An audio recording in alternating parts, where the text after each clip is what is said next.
so we're showing the tickets on our phones and about to go in, and before we've even like gotten in there, some scary clown comes up behind our friend and does this like right next to her ear.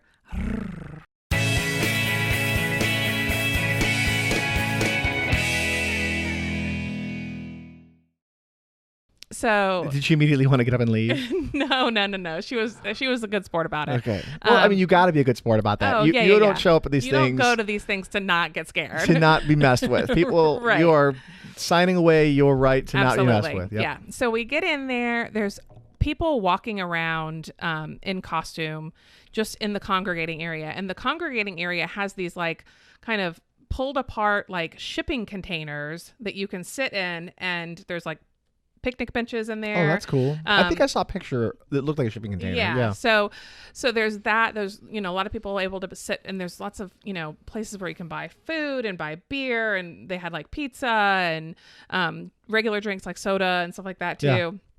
The bathroom situation is a porta potty situation, just fair warning. I went before I came, but then I had to go again and dealt with that. It's a haunted house. They weren't bad. They were pretty clean, actually. Okay. So it wasn't in theme? No. You didn't look down there and see a severed head floating in the bottom of the bowl? There is a haunted outhouse later in my story. There's a haunted outhouse? But the actual porta potties that you used were very nice. Okay. I wouldn't say very nice. They were clean. As far as porta potties go. Yes, exactly.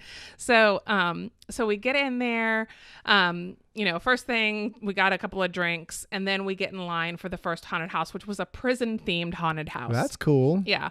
So Scream-a-Geddon, and I want to like kind of go in order because I don't want to forget anything. Okay. But so Scream-a-Geddon has this thing where if you put a glow necklace on around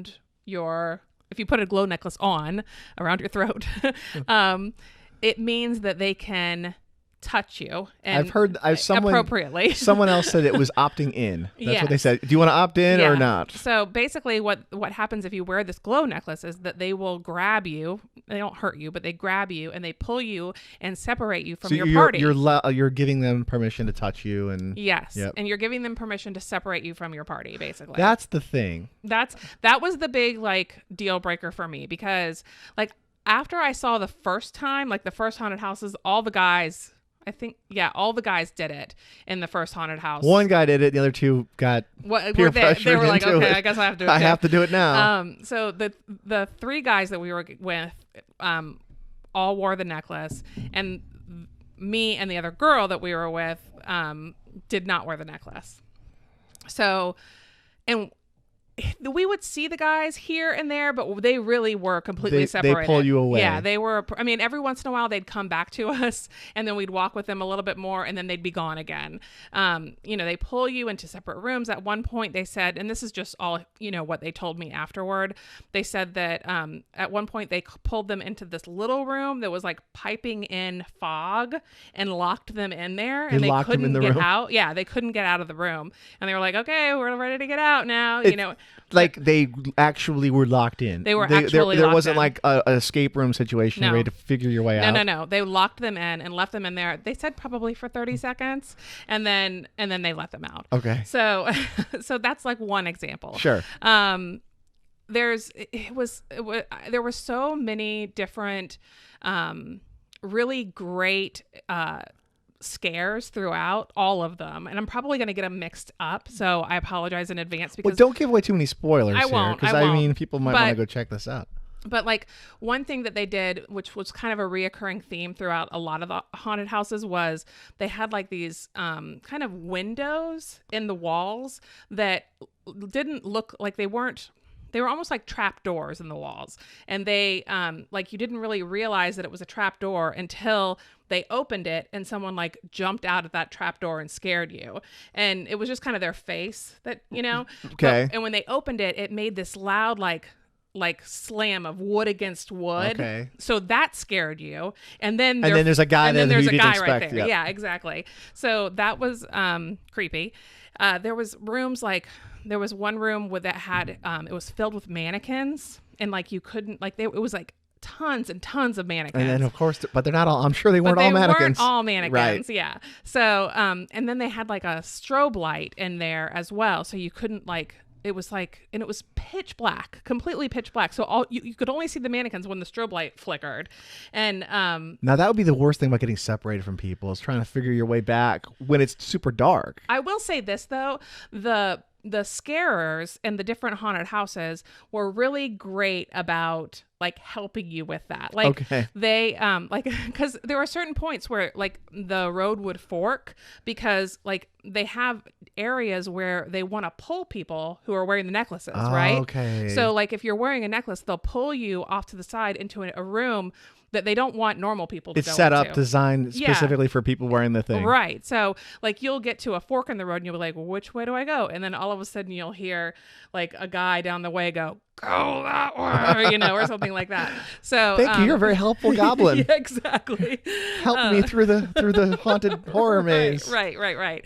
So yeah, it was super fun. Like they had a lot of different, you know, people jumping out at you. Obviously, everyone was all in costume and scary, and sheets, you know, hanging, and you know, all kinds of different things that were very scary. So the first one was, I mean, other than I think the mannequins, I think that was that one. Maybe it was a different one. I can't, like, they're all kind of blending together. Was the mannequin one the one where you were wearing the glasses? You said you had to wear glasses for something that kind of created like a trippy effect. You know what? I think you're right. I think the mannequin was in that one. Okay. So the second one we went into was this trippy one, and it had like all these like neon paints everywhere and black lights. So everything was really glowing.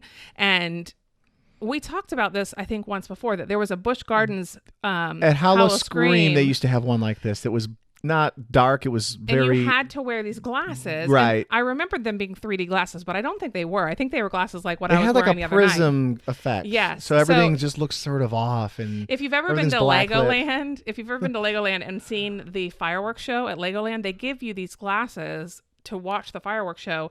And it ends up making the fireworks look like Legos, because it's kind of neat. It refracts. Yeah, the fireworks. The fireworks explode, and the little sparks are little Legos flying. Yeah, and they look exactly like Legos. Yeah. It's really cool. It's actually a really neat effect. Yeah.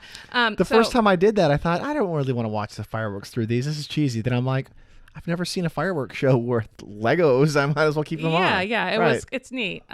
So they were kind of reminded me of those kind of glasses, because they had like prisms and refracting light and stuff like that, and it kind of it definitely messed with your mind a little bit, you know, and it also messed with your sight, obviously. Yep. So you couldn't really see, and a lot of times people would be kind of blending in with walls that were bright, you know, that you should be able to see them, but they were like wearing similar colors as the wall. And the glasses sort of probably the glasses mess with you. Create like an effect where you can't really know what's going on. Exactly.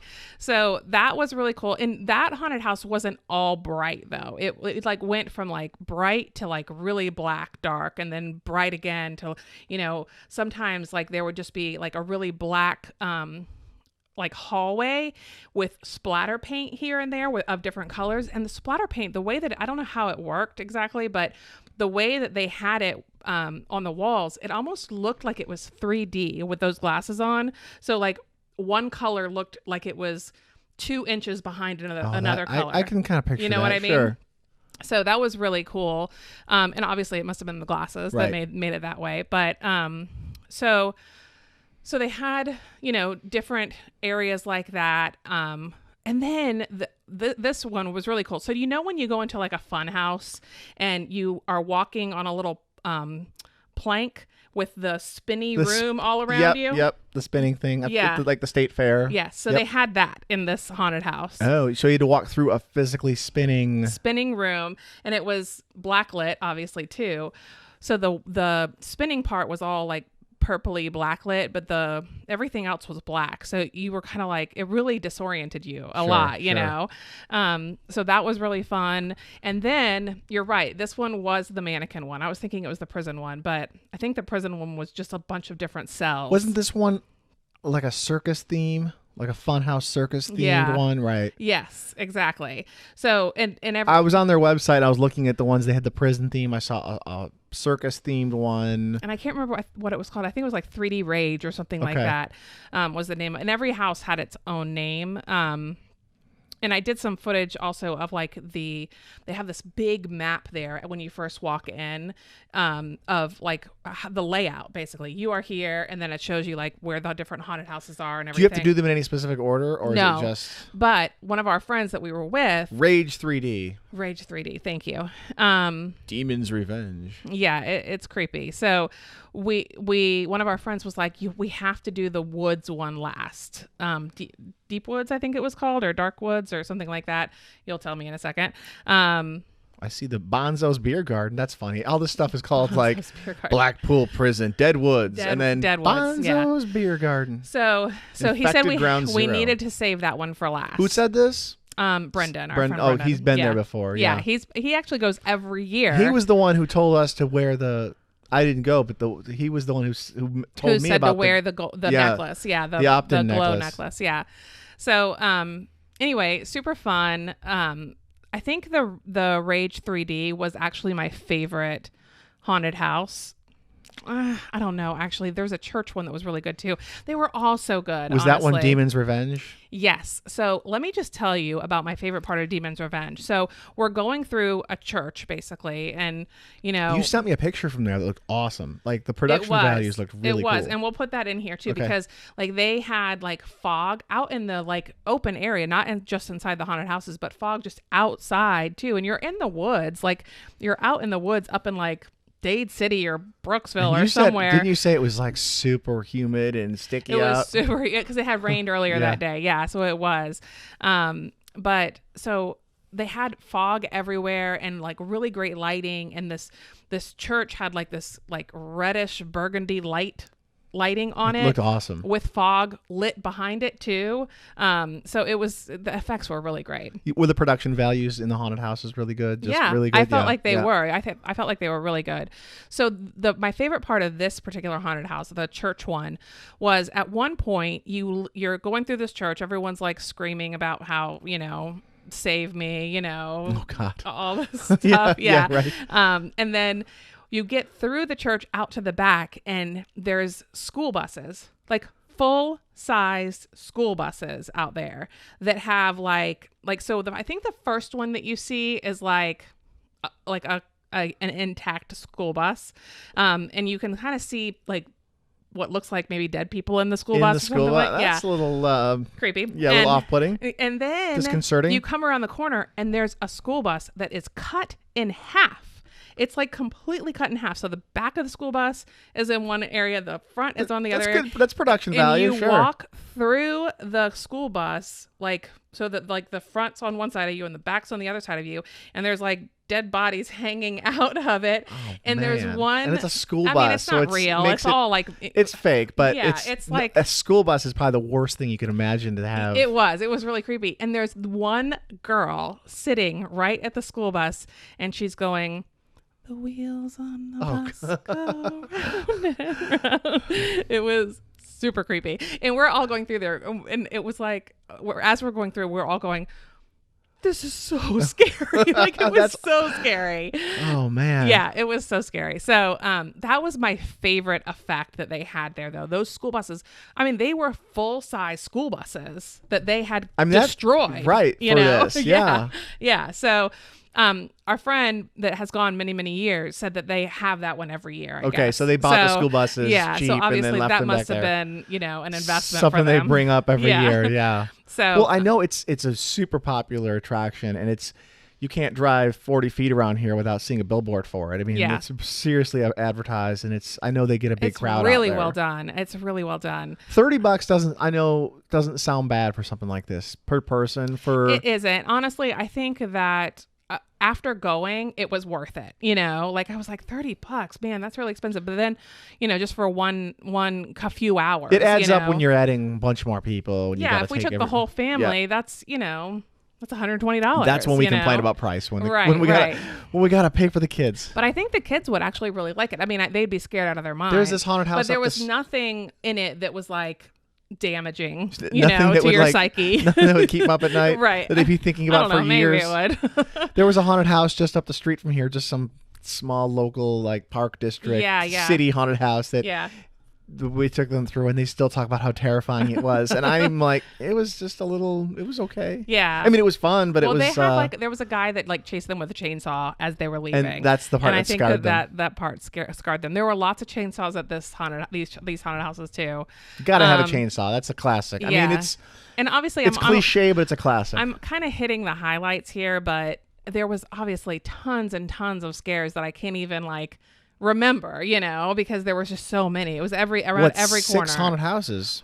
5. 6 in one, if you don't count the paintball. Zombie paintball. How'd the paintball thing work? Did you see how? I didn't see it. So it was like in a separate like area that you had to enter through. So we didn't do that. But before we stop talking about this though, I want to tell you about Deadwoods, because that was the one that we saved for last. That was the last one. The saved best for last. Yeah. Well, I wouldn't say that this was the best. I'm following along on their website here as you talk. I wouldn't say that this was the best haunted house that night, but I think maybe they were understaffed or something on that haunted house, because it seemed like they had a couple of really great scares in that haunted house, but it was a haunted house actually. It was the woods. So this was outdoors the you whole were time. Completely in the woods. Like they had like a path cleared for everyone that was lit by what are those jars called? The mason jars. Okay. So they had like little lights and mason jars that lit the path, so you could kind of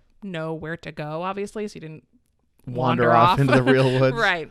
So somebody's still out there. Right. So they had that path kind of marked. So you go through and you go in.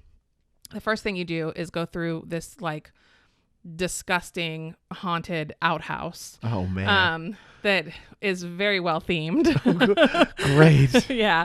So is it well smell? Does the theme carry off to the smell? It didn't smell at all. Okay. But like that's good. There are toilets off to the side, and they looked like they'd seen some hauntedness, man. They look like they've seen some action. Yeah. It looked like the green ghost from Ghostbusters had come out of it several times. All right. So you go through there. There's people in there like crying and screaming. And in the outhouse? In the outhouse. Yeah, absolutely.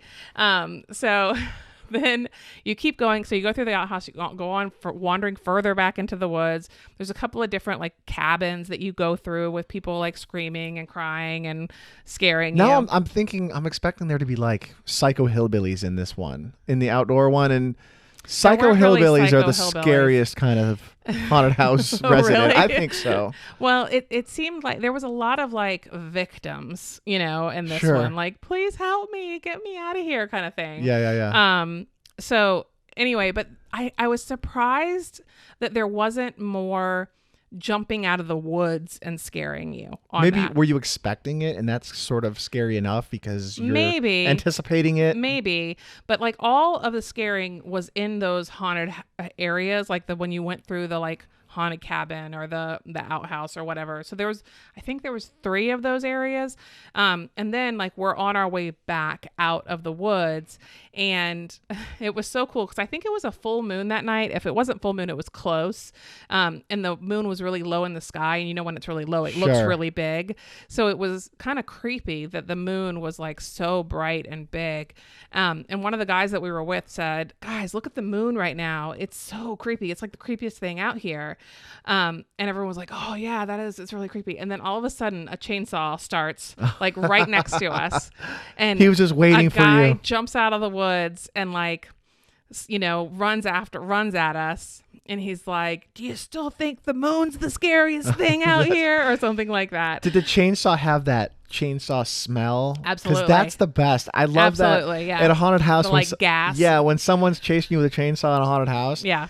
The smell is the thing that sticks with you. Yeah, because it smells like a chainsaw. Right, and it really adds to the effect. The fear. Yeah, I mean, absolutely. There's no chain on it, and it's just making noise. Right. But yeah, it was like that. Absolutely. Yeah, the smell is that freaked us gets out. To you. We ran out of the woods basically. So I wish that there was more of that in the different woodsy areas, but maybe they were saving it for the end, or maybe they just didn't have enough people to staff it as well as normal. I don't know. It was a Wednesday night or something. Yeah. And maybe a couple people could make it. But it was so good. I can't even tell you how good all of them were. So you'll go back. So you won't. I would absolutely go back again. next year. Yeah, okay. Absolutely.